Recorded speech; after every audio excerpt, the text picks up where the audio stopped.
Welcome to Humanity in Deep Space, Episode 9, Maximizing Human Assets in Space.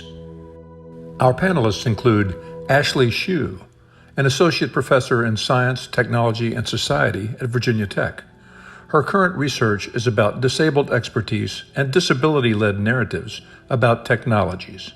Shew is co-editor-in-chief of Techne, the Journal of the Society for Philosophy and Technology. Damien Williams is an assistant professor in philosophy and data science at the University of North Carolina at Charlotte. With a PhD in science, technology, and society from Virginia Tech, Damien researches how technologies such as algorithms, machine intelligence, and biotechnologies are impacted by the values, knowledge systems, philosophical explorations, social structures, and even religious beliefs of human beings. Sheri Wells-Jensen is a linguist who teaches in the Linguistics TESOL program at Bowling Green State University. Her research interests include linguistic components of extraterrestrial message construction, social aspects of human space colonization, disability studies, the relationship between language, embodiment, and thought, and ways in which alternative sensory inputs could influence the evolution of scientific advancement. Our moderators include Chris Kimmel, the founder of Humanity in Deep Space and co-founder of the commercial space company Space Tango, and Savannah Mandel, an anthropologist whose work primarily focuses on human space exploration and habitation, with published topics that include a cultural addendum to the Drake equation, lunar imperialism, and social implications of asteroid mining. Good afternoon, or great evening, wherever you might be. My name is Chris Kimmel with Humanity in Deep Space. I want to welcome to another in our series of webcasts that deal with some interesting and really unique issues surrounding our transition as humans into deep spacefaring civilization. We have a planetary audience, I think 17 to 20 countries represented today, and I really appreciate everybody participating. As you know, Humanity in Deep Space is a nonprofit initiative that really has been designed to explore a lot of the hard issues and problems that facing us in our species as we continue our transition to a spacefaring civilization. We are already a spacefaring civilization. As most of you know, we've been in space since the 60s. We've been to the moon. We have robots on space in Mars, which are simply extension of us as humans. And we've been living and working in space on shuttle and space station for over 2 decades. And so this is not science fiction. This is something that's happening now. And there are lots of interesting issues, including science and technology, but also issues dealing with us as humans and how do we maintain our humanness in space and who we are as we embark on this adventure. We're really excited today. We have a really interesting session today about maximizing human capital and human assets in space. And we have with us today Ashley Shew, Sheri Wells-Jensen, and Damien Williams, who are panelists. And I'll also be joined by Savannah Mandel, who is the co-moderator, our resident space anthropologist who's working on her PhD, also is a lead collaborator with the Humanity in Deep Space project. Before we start, I'd like to thank our sponsors. I'd like to thank Kentucky Science Technology Corporation, National Stem Cell Foundation, the Solar System Exploration Research Institute at NASA, headed by Greg Schmidt, the Children's Center, Baird Private Wealth Management, Space Tango, the START program at the University of Kentucky, headed by Luke Bradley, Children's Center, as well, Higher Orbits Media Collaboratory, and 22 Solutions. So thank all of you for your continued sponsorship and support, which makes these seminars and other projects that we're involved in all possible.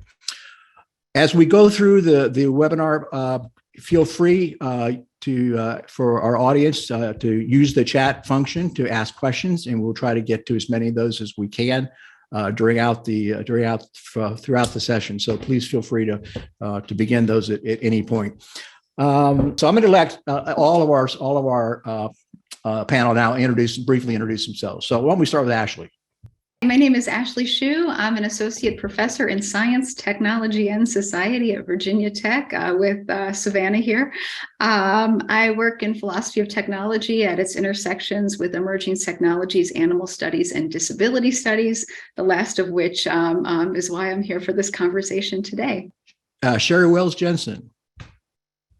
Hi, everybody. My name is Sheri Wells-Jensen. I'm an associate professor at Bowling Green State University in the Great Black Swamp in lovely rural Ohio.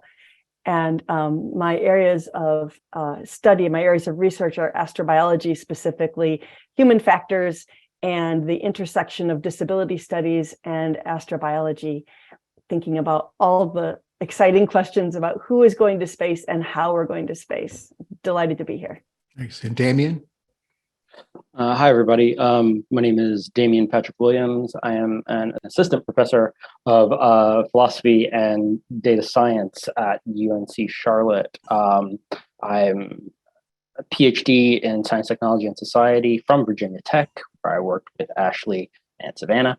And I focus in my research on the ways that marginalized lived experience intersects with the creation, application, and experience of technologies, especially artificial intelligence, algorithms, and human biotechnological interventions like prostheses and elements like that. So disability and space are kind of crucial areas in the history of all of those ideas. Great. Savannah, why don't you tell us about yourself as well? Sure. Yeah. I'm Savannah Mandel. I am a white woman with long black hair, and I do have a background in anthropology. I'm based out of Virginia Tech right now, finishing my PhD actually on the creation of expertise in congressional hearings, but I've done a lot of work on outer space, which led me to work with Chris. And I'm really excited to have this conversation on disability studies and outer space, and to hear from some of my favorite people who study the topic. So Yep, thank you. And again, yeah, we're very, very excited about today. Pierre Levy, the French philosopher and cognitive scientist, made a comment once, which I always liked. And he said, nobody knows everything, but everybody knows something. And I always felt to change that a little bit. I've sometimes knows everything, but everybody has talents and certainly knows a lot of things, including knowledge. And I think that's very important because we're talking about a subject, as we all recognize, space is going into space and living and working in space. It's a very, very hostile environment. There are lots of issues, lots of very, very hard problems that humans are going to face. And we're going to need, in order to be able to do this successfully as a planet, we're going to require and need the abilities and the talents and assets of everybody, not just a few people or people who we think have something to contribute, but everybody. And so that's what we're going to be talking about in large part today.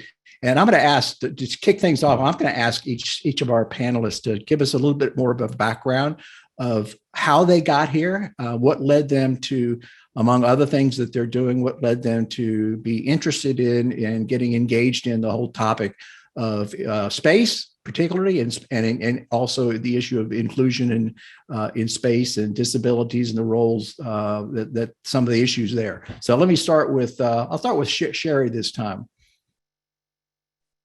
Okay, cool. Thanks. So my PhD is in linguistics. That's what my formal training is in. And I was very, very, very, I don't have enough varies for this, excited back in 2014 to be asked to come to the SETI Institute to participate in a colloquium about cognition and extraterrestrial intelligence with maybe I had something to say about language. And I was very excited and quite intimidated, terrified. And I didn't want to look like I didn't know what I was talking about. So I dove face first into all of the SETI literature. And I discovered, to my shock, that there is a presupposition in much of that literature that any extraterrestrial intelligence capable of creating significant technology, so capable of creating, for example, a radio telescope, would have some analog of human visual perception. And as a blind person, I thought, wait, what the heck are you even talking about? You mean that I and my blind friends, if we were aliens or even blind humans, whatever, we couldn't do that. We would be incapable of technology. And so that's what got me started on researching and thinking about disabled people in space, or aliens with different physical senses, different perceptual systems and cognitive systems, right? And then I was giving a presentation. I was very excited about this presentation. Again, not enough varies about how excited I was. I had developed a system through which these blind aliens that I created, how would they do science? What would be the flow of discovery? What would they do first? Since they're not going to look up at the stars, being blind aliens, right? So their system of technology was not going to start. Their science was not going to start with the motions of spatial bodies, right? They weren't going to do astronomy first. So how would they do it? And I was very pleased with myself and my path of science and development. Very, very excited about it. And it was a lively debate, and some people disagreed and some people agreed, and we were having so much fun, and it was great. And at the end of my presentation, I thought that I just convinced this room full of people that blind people, blind aliens, aliens, all of us, whoever we are, without using our retinas, could do all the things that any other civilization could do. And I was so excited about it. And I went to step down off the platform. It was a regular speaker platform with maybe 3 shallow carpeted steps. And someone in the front row leapt up from their seat and hustled up to the stage to grab me by the arm and help me down these 3 steps. And I cannot tell you, I was just mortified. I thought, I've just explained to you how I'm going to, as a blind person capable of launching into space and building technology, and you think I can't walk down 3 carpeted steps that I'd clearly just climbed by myself while you were watching, an hour ago. And so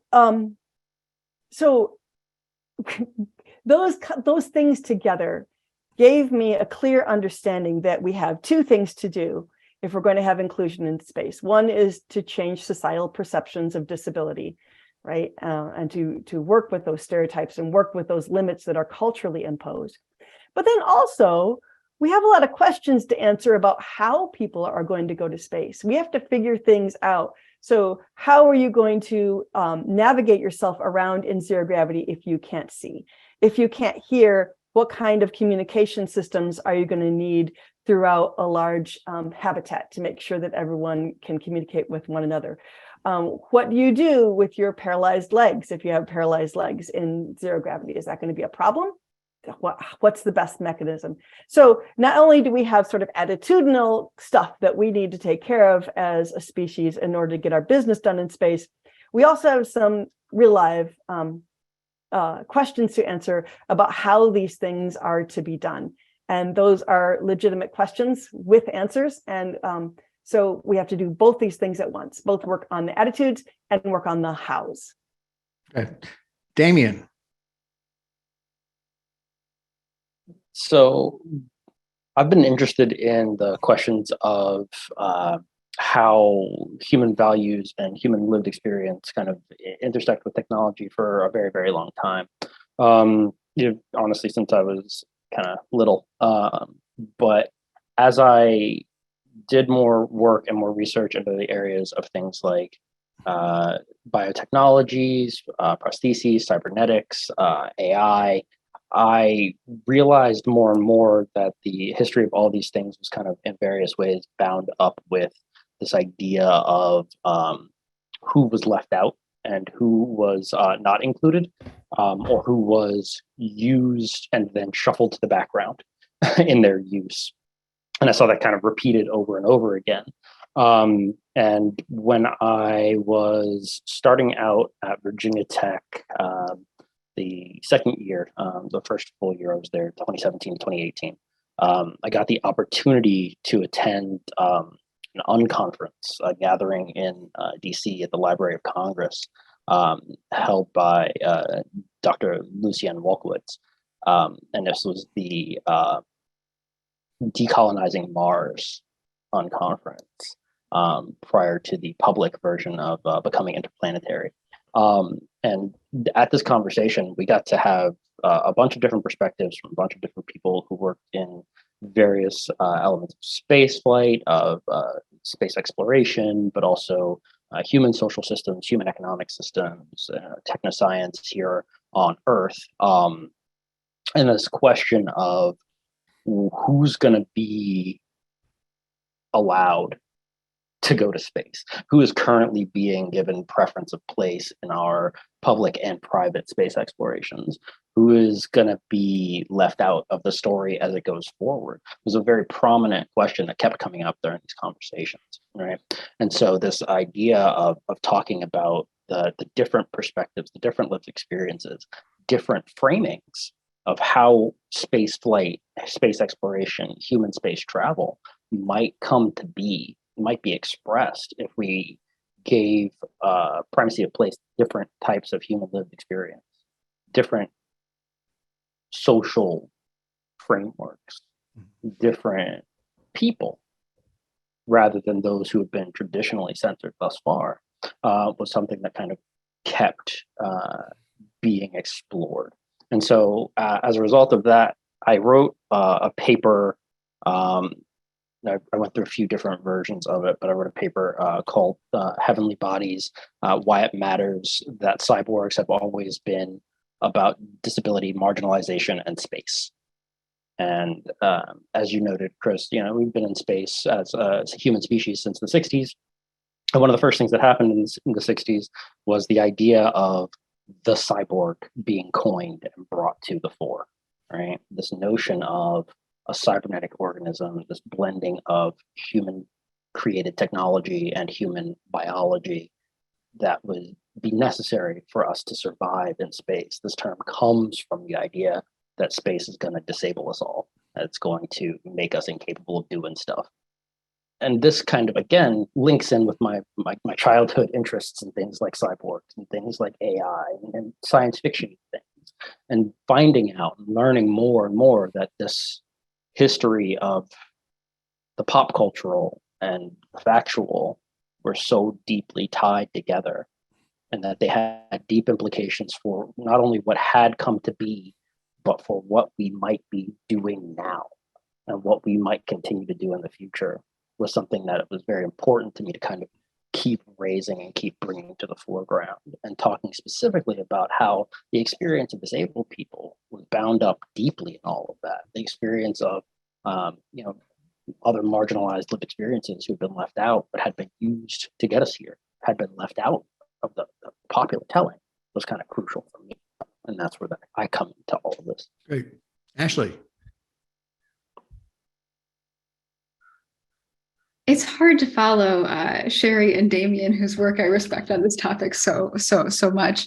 I feel like a lot of the reason I'm here and interested in conversations about space is community relations. So I'm deeply interested in what Sheri and Damien are doing. I have friends like Zach Pertl at NASA who I have fun conversations about, but working in philosophy of technology and thinking about, particularly working and thinking about disabled futurity, right? So I work on the idea of techno-ableism, that we have a lot of ableism involved in how we think about disabled people and how we need to treat them, categorize them, what kind of technology they use. And what I run into in disability narrative all the time is like a much more generative version of the future than I see in any science fiction that seeks to eliminate disabled people.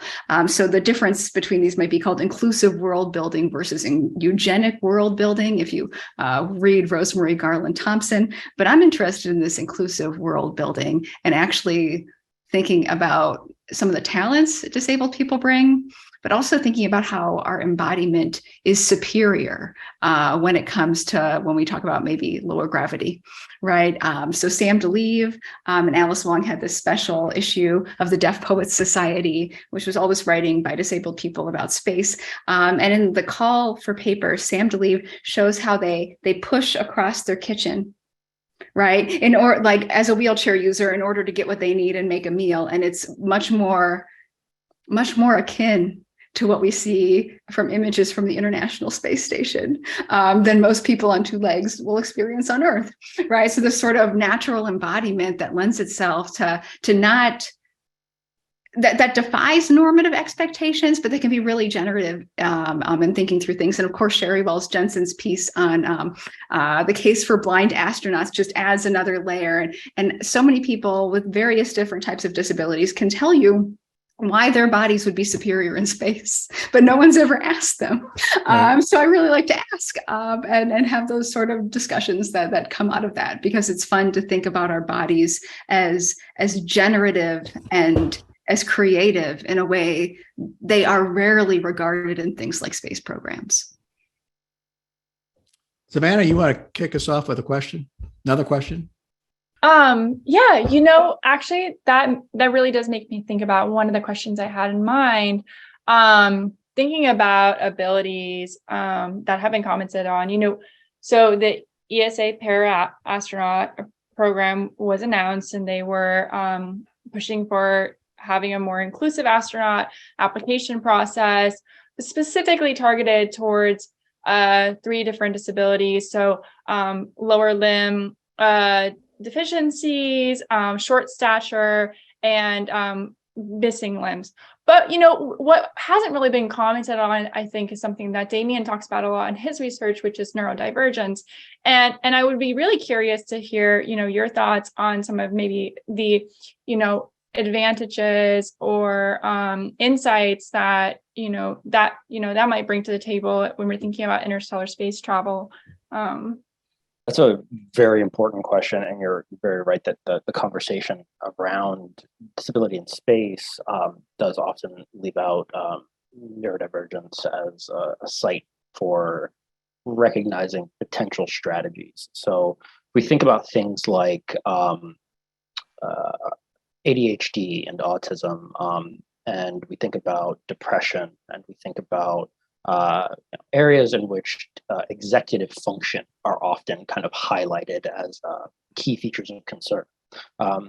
Many people who exist in those embodiments have strategies and develop strategies in the communities of autistic individuals, ADHD individuals, people with depression, develop strategies of support for each other, and share strategies for managing those kinds of things.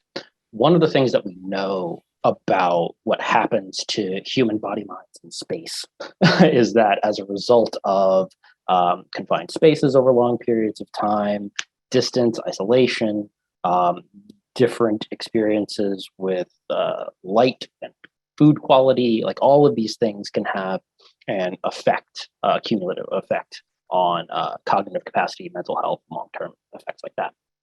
So recognizing those who already have the strategies in place for dealing with that exact kind of situation here on Earth, and recognizing that their embodiment and their experience in the world positions them as, in many cases, more capable of dealing with those situations in an extraterrestrial situation, puts them in a place to be more likely to be able to help out in these situations rather than less capable, as has very often been the case, or been considered to be the case, I should say.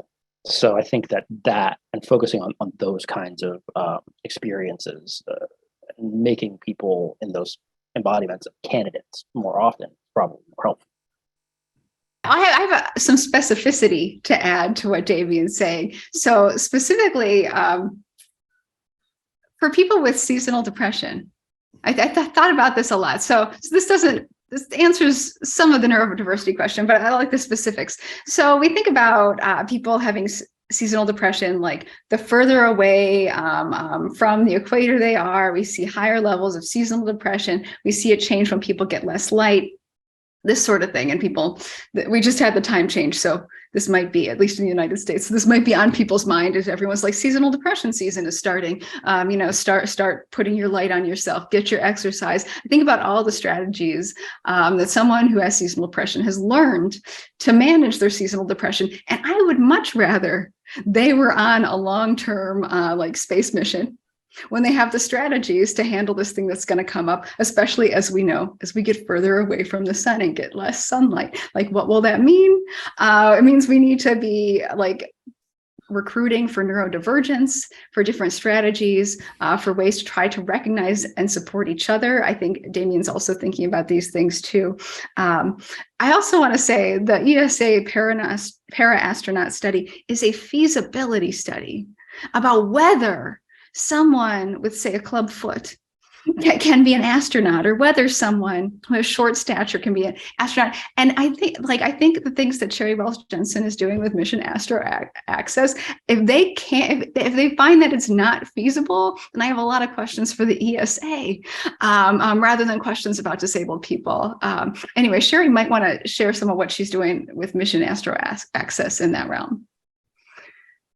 Sure, I can pop in. I also, in the age-old wisdom of it's better to ask forgiveness than permission, we know, and I don't want to out anyone who doesn't want to be outed, so I'll just say that I could name you at least 3 astronauts who have ADHD, who are astronauts and have been in space for periods of time, and they did fine. You know, we all have the skills to manage our disabilities. We're grown-up people, not children who are new to this, right?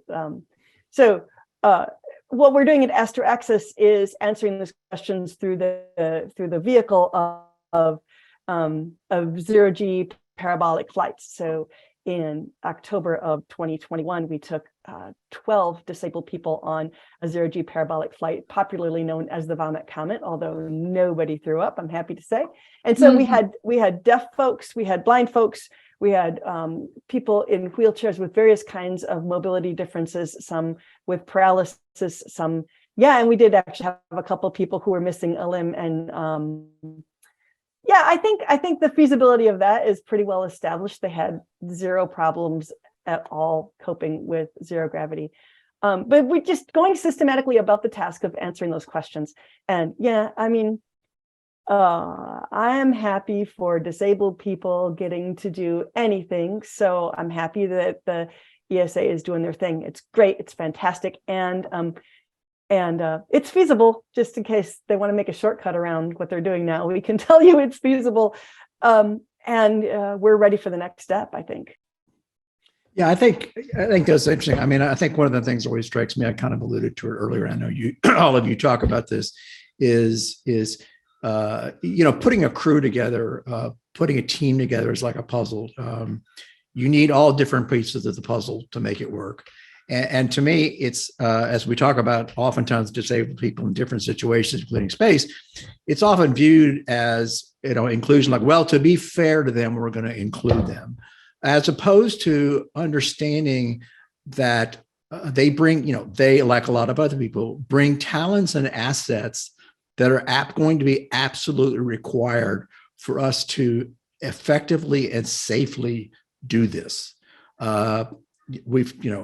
Being in space, particularly when you get out of our neighborhood, which is, people talk about ISS, and, ISS, you can be there in, a day, even shorter if your orbital alignment's lined up.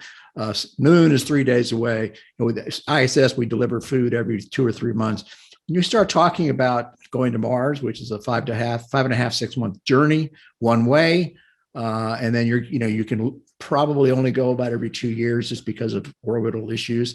And so you're going to be, we'll say, and I'm talking about the early missions. I'm not talking about, 200 years from now, we have a Hyatt Regency on Mars. I'm talking about, the first, 50, 100 years when it's, we're doing this in the near future. And so you're going to have just all sorts of issues and problems. And again, I agree that, for example, my wife has MS, and so she's got some issues with walking and stuff. And I'm always amazed at what she can figure out and what she can do, having to adapt to that situation. It's really amazing. And again, as we talked earlier, because of the hard problems that we face, people that have had to deal with these hard problems in different ways and adapt could be absolutely essential crew members on a mission. Again, we're talking about a crew, not one person for whatever it is. We're talking about a crew. And just one more quick thing: when I 2 weeks ago, I interviewed Story Musgrave, the astronaut for a program who I've known for 25 plus years. And it was very interesting because he talked about, as you may know, he was one of the key people that worked on the Hubble telescope. And he told me that, again, because of his lifetime on Earth, that when he was preparing to do that work, he actually studied with Dorothy Hamill and studied ballet to understand and to deal with the different ways that he will have to use his body. And I, from what I hear from you all, this is also something that oftentimes disabled people have had to do their entire lives. So I think this is really interesting.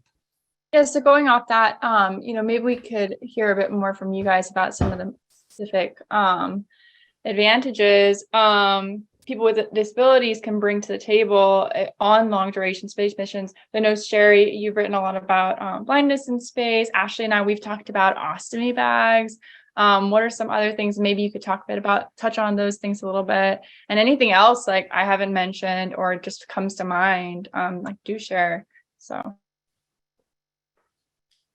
Yeah, I'd like somebody to also share, maybe you, but something in the article about back in the 60s when they had the people with hearing disorders fly. And I think that's a great, whoever wants to join, I think it's an amazing story. I was actually about to jump in if I could and mention, because I wanted to jump off of Sheri's earlier point about the fact that there are at least 3 astronauts with ADHD who have gone into space. And it's not necessarily something that gets talked about.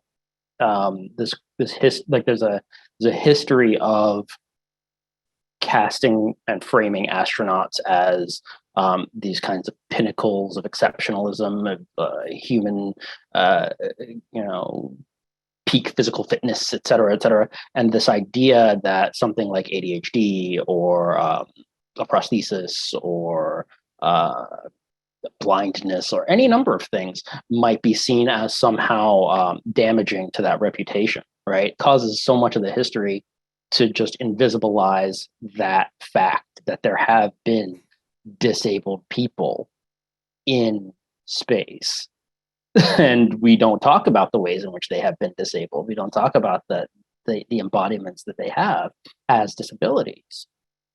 But if they were to bring that to the fore, people would then think of them as disabilities, would think of them as negatives in the ways that people often think about disability as being bad ability. Right. And that's not what it means at all. And so thinking about that in combination with the history of the Gallaudet 11, the 11 people from Gallaudet University in DC, my hometown, who were tested upon by NASA because their particular types of hearing loss meant that they didn't have problems with inner ear balance issues when they were put through their paces as kind of rotational shifts and quick gravitational rotational shifts. So they would test equipment and test situations on people who, could give them a baseline. And they would use the outcomes of these tests to then design better equipment for people without that condition. They spent millions of dollars, which would be billions of dollars today, doing this when they could have hired those people as astronauts. They could have finished their training and brought them in. This was back in the 60s, right? This is the 1960s at NASA and JPL. Yeah, and 10 out of the 11 were congenitally deaf men. Deaf, no hearing loss, nothing to lose. Yeah, right. There's that aspect that made them the inner ear issues that people have that make you vomit and motion sickness. Right. They naturally didn't have that. Yeah. Perfect candidates. Honestly, if you're trying to prevent the experience of vertigo, disorientation, inner ear related disequilibrium, then why not train people who literally do not have that problem at all?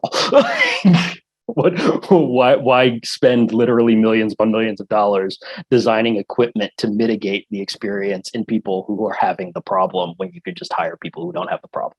Right. So yeah, that is one crucial space in which this whole thing could have been from the very beginning, literally centering disabled experience as the site of preference rather than an afterthought of inclusion. And none of them were ever recruited. So they went through all the same training as the astronauts in the 60s, but they were never considered recruits, even though they were superior at a lot of the testing. And I can just add that we had deaf folks aboard our 0G flights, Eric Shear and Apurva Varya, who are both.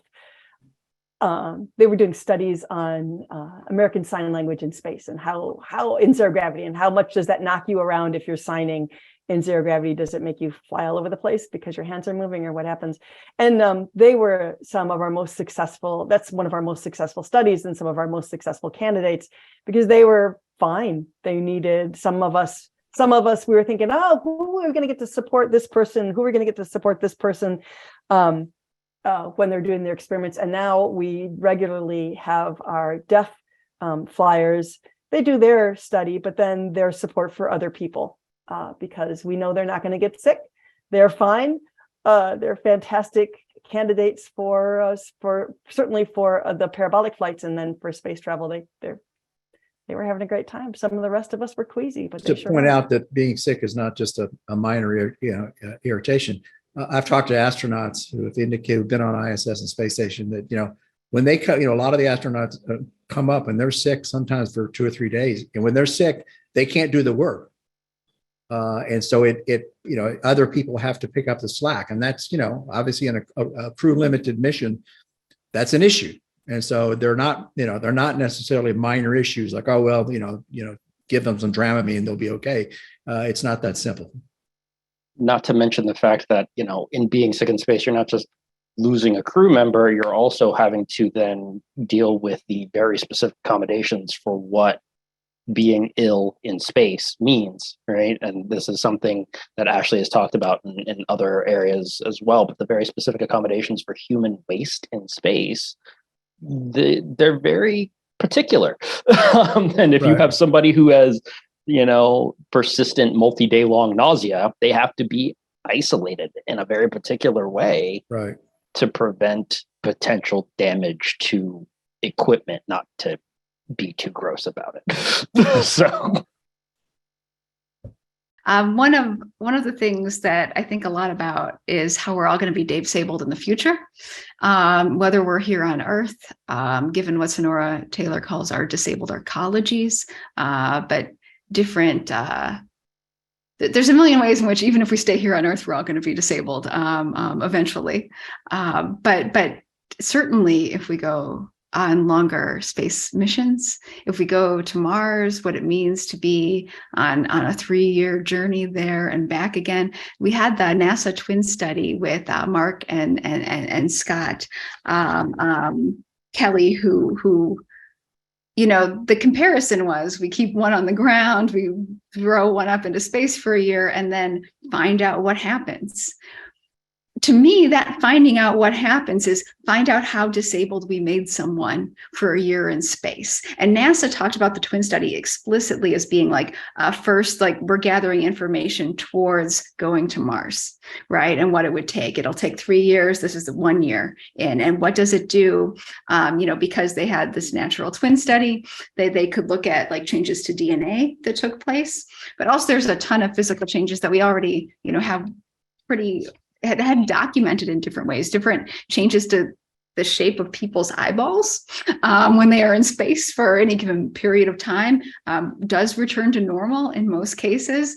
But the question really was, and they didn't put it this way, how disabled are we going to make someone when they come back to Earth? And certainly when Scott Kelly was back on Earth, it was not fun to be back on Earth underneath the normal gravity that he had grown up with, because over the past year, his body had changed, his sense of equilibrium, like he couldn't walk a straight line. He, what was happening with his sense of balance was all off, like very, very sick in the beginning, to be back under the expected amount of gravity that most of us deal with. But the question really was, how disabled are we going to make someone, even though they didn't put it that way? Because the thing is, outside of our normal gravity, we are outside of our environmental niche, right? We talk about how disabled people navigate hostile terrain and things not built for us all the time. Hey, that's how it's going to be for everybody when it comes to space travel. So that we discount disabled astronauts at the beginning is actually really problematic. But in fact, the people that we do recruit, we're going to disable anyway. Damien, I know you've talked about the twin study a bit, so I don't want to like hit your toes. No, I'm glad you brought it up, and I'm glad you went into it, because, like, specifically, as you said, the fact that if you read the twin study, there's literally no mention of the word disability anywhere within it. Like, I read it like in preparation for our conversation today. I reread it this past weekend, and I'm like, the word illness shows up, but it's like about nausea, and the word, cancer shows up about telomere degradation and precancerous markers in DNA. But the word disability, in terms of what has happened to Scott Kelly over the course of this year-long study, the word disabled or disabling, in terms of what has been done to Scott Kelly by dint of the environment in which he was placed for a year, and then the reacclimation of the earthbound environment, never shows up, not once. And that's very weird, because, as you said, this is exactly what this study is about. It's, how does space disable us? How does it change who we are and how we are, and break us out of our normal sets of operational systems in a way that we're not prepared for? When we think about who's already been dealing with this for every part of their daily lives for however many years, in some cases their entire lives, disabled people who have already had to get used to the unfortunate real world experience of adapting to a world that refuses to adapt to them are actually far better candidates for the experience of life in space, because they already know what that's about. At a webinar we did, in a past webinar, where we had Ting Wu, who heads up the personal genetics lab at Harvard, and George Church, the famous biologist, and also Chris Mason, who was one of the lead physicians on the twin study. And their I would have to say their consensus at the end of the conversation was that they had serious doubts whether any of us are going to be able to do this without some form of genetic engineering. And so that we'll see. But again, as we're all talking about, there's no precedent for the problems we're talking about. And while there's good, it's very helpful information. A person spending a year on ISS, 260 miles off the Earth, is nothing compared to going to Mars. I mean, it's nothing. You're up over the Van Allen belt. There's all sorts of other issues with radiation. For the whole time, there's no sense of movement because you're in space. There's issues of food, issues of moving around. All of these things are unprecedented, and there's absolutely no way to prepare for them. So we literally don't know until we do these. So I think all the people, what you're all talking about, are so critical. And I get back to, and just circle back a little bit, because I think this is interesting too. I've often thought, in my not knowing a lot about this, that how among a crew, having a congenitally blind person would be really, really important. I mean, really, one thing people talk about, gosh, just think 6 months and it's total darkness. How are people going to deal with that? Well, obviously somebody who doesn't see, that's not an issue. And also, what happens if something happens and you lose the lights, or something happens and you can't see? Somebody that's able to maneuver, has experience in maneuvering around a technology environment, or any environment, could be an absolute a necessity. So anyway, you might have some thoughts about that. But again, I think it's one of the situations where, no, it's not just let's be nice and include them. We need this talent, absolutely, to be safe and to be effective. I think there's one other piece of that I think is really important, which is we're all very attached to our bodies the way they are. We like being how we are, and even if we don't love it, we're familiar with it. We feel safe with it. So if you are a million miles away from home and suddenly your body changes, that's going to bring serious psychological stress, right? At least to put it moderately, right? Becoming disabled is not just a physical process. It's an emotional, spiritual, intellectual process. And there's going to need to be a guide for that. You can't just expect a person, under all the stress of being so far from home, to come peaceably to acceptance of a major change in their abilities, they're going to need some help, and the help cannot be an hour delayed on every phone call, right? There's going to need to be somebody on site who can wisely and compassionately, with humor, with dignity, with grace, guide those travelers to an acceptance of how their bodies are now and how they can still do their jobs. So there's that piece. And then there's also the piece that we are going to have to make sure that those spacecraft that we send are accessible in all kinds of ways, because we don't know what the abilities of the astronauts are going to be halfway to Mars and halfway back. So we can't allow our spacecraft to get to Mars and then all of a sudden not be able to go down because the pilots don't have the hand strength, right, to operate the controls or the hatches. And I know that people are thinking about these things, but we need to think about them in, I think, a more dramatic way than we are. It's not just that their hands might be a little bit weak, but what if they can't move their hands at all and they still need to get through those hatches?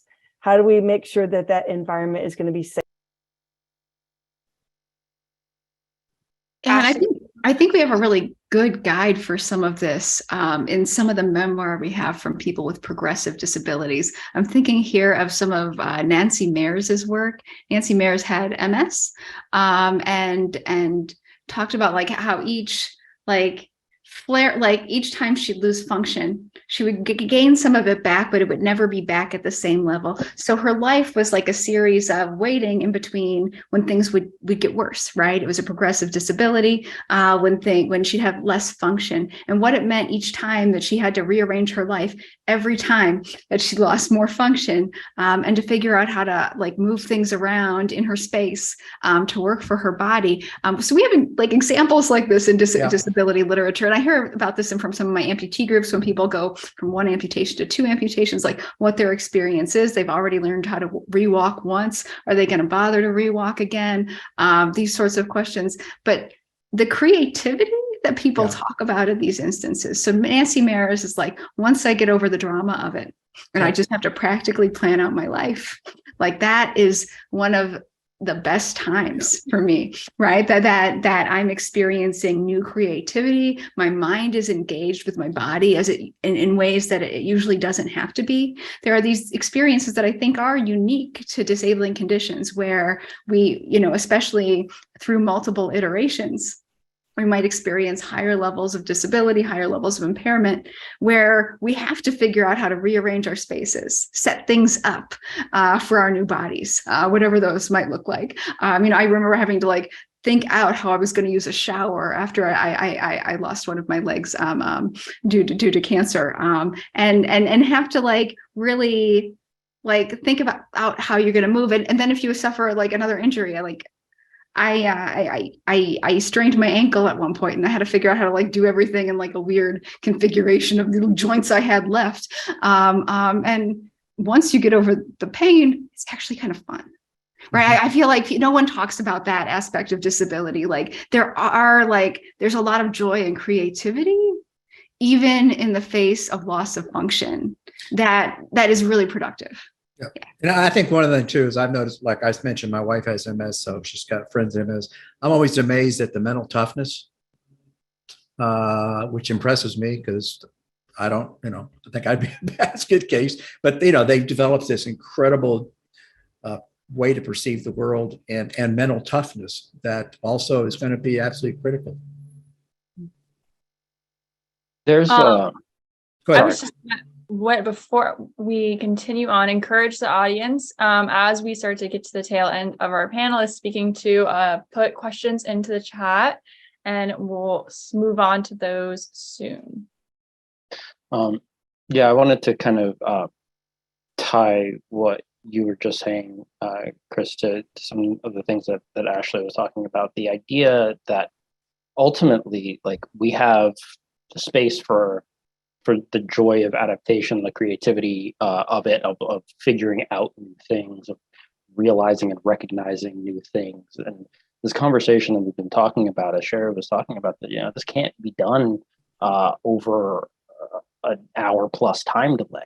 This has to happen in situ. It has to happen in community. Right. And you're talking about the nature of a crew, right? You're talking about the nature of the experience of these people who are living and working together in a long time. There has to be someone on hand directly who can be, for, I guess, a way to think of it is like a disability doula for somebody who is going through these experiences, right? Who can bring this directly to the experience of the person who's never thought that this was going to happen. Like even if you've been told these things, even if you've been given all the academic and logical expectations of what might happen to you, the actual experience and the living through it is very different. It is, as noted, an emotional, psychological, and in many cases, actually spiritual experience to reckon with, and to have someone there who's been through it in some way, shape, or form before, who can help you with that, could be Right. absolutely critical to making sure that everybody makes it through those kinds of missions okay. Yeah, and just a quick note about how a lot of things in space are counterintuitive, like you're talking about. We did a webinar earlier this year with three actually ex-naval officers, and one was Admiral Thomas, who was a nuclear attack submarine captain. And we were very interested in submarines that go underwater for 3 months in darkness, and how do they deal with what analogs might be there. But one of the things that was brought up, Greg Schmidt with NASA had brought up the issue of that one of the things they found is that female astronauts consume about 50% less resources than the male astronauts. And Admiral Thomas's reaction to that was interesting as a captain of a nuclear attack submarine, where he said, one of the things he tries to do is control all contingencies. And of course, we all know weight and mass is everything in space. His reaction was, well, gosh, maybe most of the crews need to be female, which again is kind of counterintuitive the way all the first astronauts were male. And I think a lot of the things we're talking about here are interesting because I think it also brings up that that we need to think differently about these kinds of things, and being on Earth is not the same as being in space. Let's see, we've got a lot of question here about talking about something working a lot of cultures in Earth and space, science organizations, et cetera, and how is NASA ableism at NASA elsewhere and Earth-based employees can link to astronaut selection.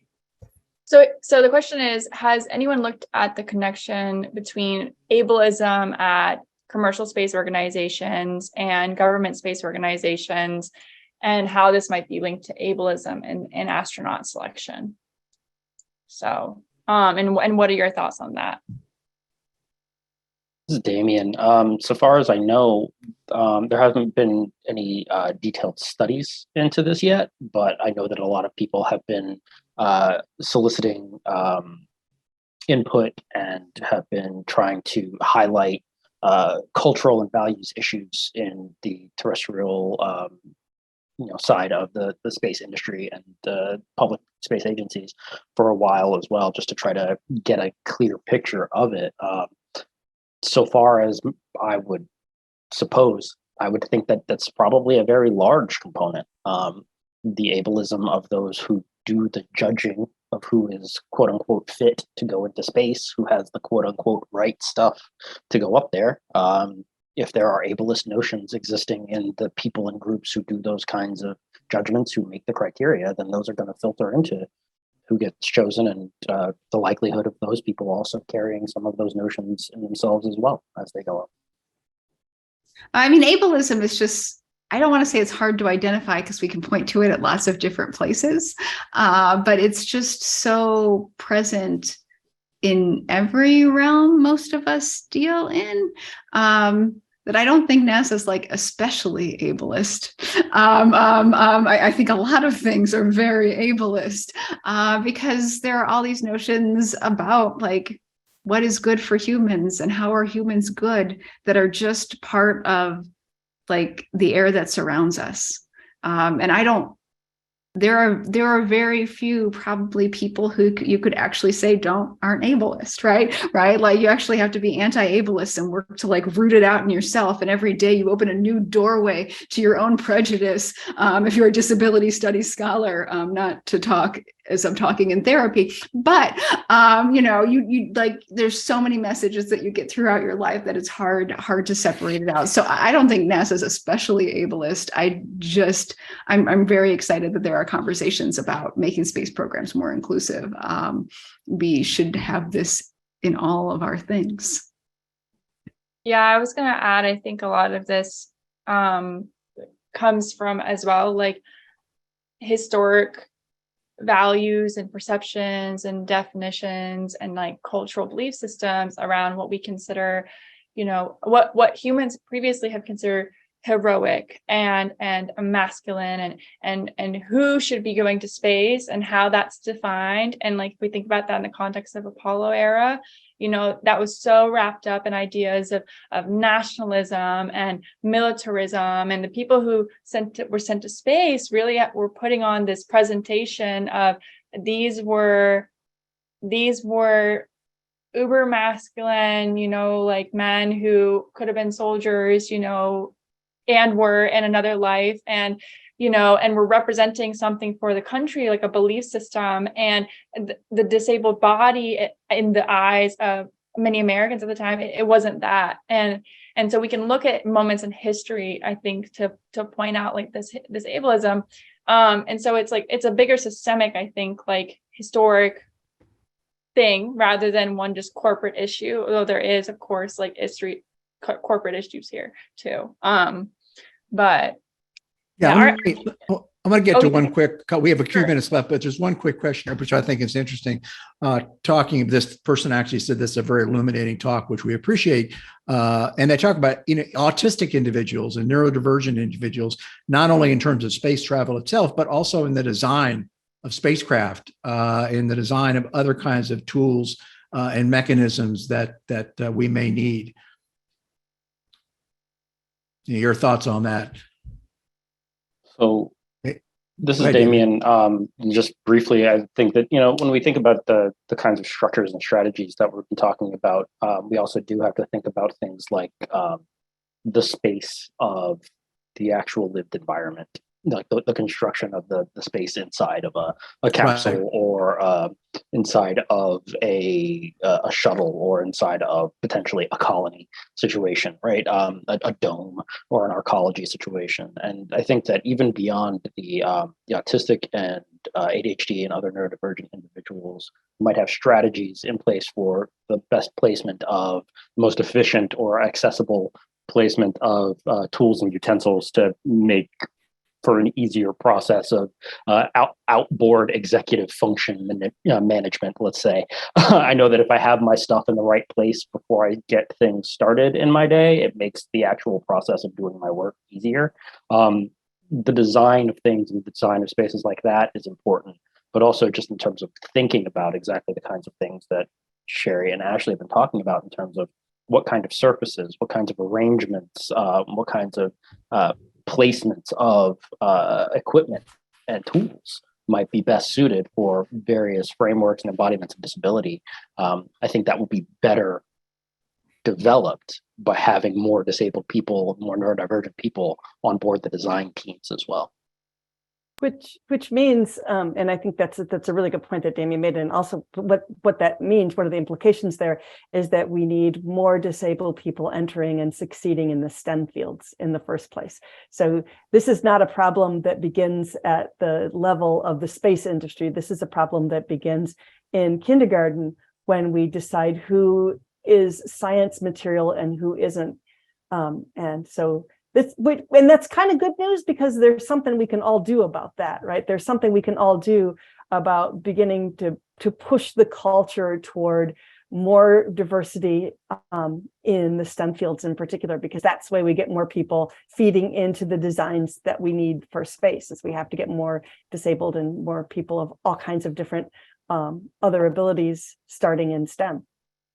Yeah, one of the people brought up an interesting issue just talking about this, that, I'm also curious about, the whole idea of not only disabled, but non-aerospace people being involved with different kinds of talents. And, one of the things that Humanity in Deep Space does is we have people involved we have astronauts, we have former CEOs of former CEOs of space companies. We also have poets, we have writers, we have artists, we have Chefs, philosophers, clowns. And the idea is that we all need, we're going to need lots of different talents, and we need everybody's perspective of the world. So I think that's a great question. And somebody just commented on how much they agreed with the issue on STEM and diversity. And someone else reminded them of the science fiction novel, Our Conversation, Waldo, by Heinlein. So we're about out of time. Anybody have any final thoughts you'd like to add before we wrap up? And just before we go, let everybody know all of these sessions, all these webcasts are recorded. And so in about a week or two, you'll be able to go on the Humanity in Deep Space YouTube channel, and we'll be able to see this webcast along with all the others in total. So please feel free to do that. So any final thoughts? The presenters' bios will also be posted. Please. I just wanted to thank you all and my fellow panelists. I always find disability to be a generative topic. I use the word generative too much today, but I'm so excited to have Humanity in Deep Space opening this as a conversation for the community, and to be part of it. Thank you. Yeah, thank you. This has really been interesting.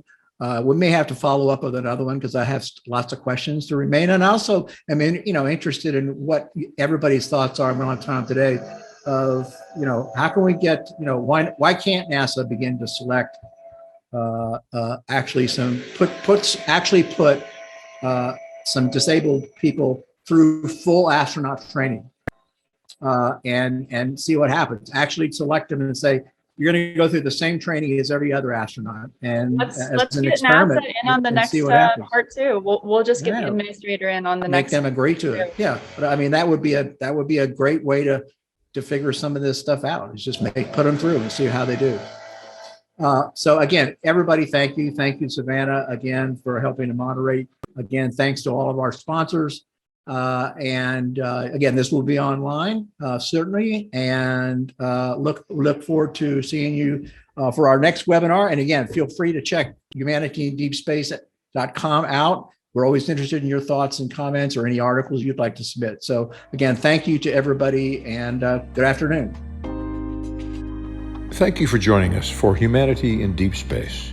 You can find all of our videos, as well as other curated content, at www.humanityindeepspace.com or on YouTube by joining Humanity in Deep Space.